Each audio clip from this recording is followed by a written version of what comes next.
Hello বন্ধুরা, আমি আব্দুল্লাহ। স্বাগতম টেক টু আব্দুল্লাহ চ্যানেলে। আজ আমি আপনাদের দেখাবো কিভাবে রিমুভ ভিডিও ব্যবহার করে মাত্র কয়েক সেকেন্ডে কোনো ছবির ব্যাকগ্রাউন্ড রিমুভ করা যায়। তো চলেন শুরু করা যাক।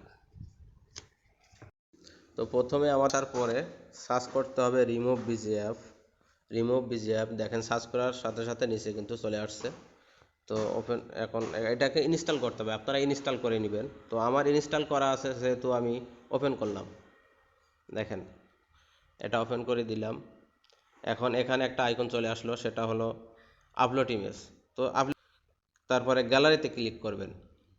তো আপনাদের পছন্দ মতো যে কোনো একটা ছবি, যে ছবিটাকে আপনি ব্যাক পেজ রিমুভ করতে চান সেই ছবিটাকে সিলেক্ট করবেন। তো আমি এটা নিয়ে নিলাম। তারপরে দেখবে যে মাত্র কয়েক সেকেন্ডের মধ্যে তারা কত স্মুথলিভাবে আর কি ছবিটার ব্যাকগ্রাউন্ড রিমুভ করে দিবে। দেখবেন জাস্ট কয়েক সেকেন্ড লাগবে আর কি, শুধু এক ক্লিকেই যথেষ্ট। দেখেন তারা কত সুন্দরভাবে স্মুথভাবে আমার ছবি থেকে ব্যাকগ্রাউন্ডটা আলাদা করে দিল, এবং আমার ছবিটা কত সুন্দর স্মুথভাবে দেখা যাচ্ছে এখানে। তো পরের কাজ হলো ডাউনলোড বাটনে চাপ দেবেন। তো প্রিভিউ অপশান এইখানে দেখা হবে পরের কোনো ভিডিওতে। বিদায়।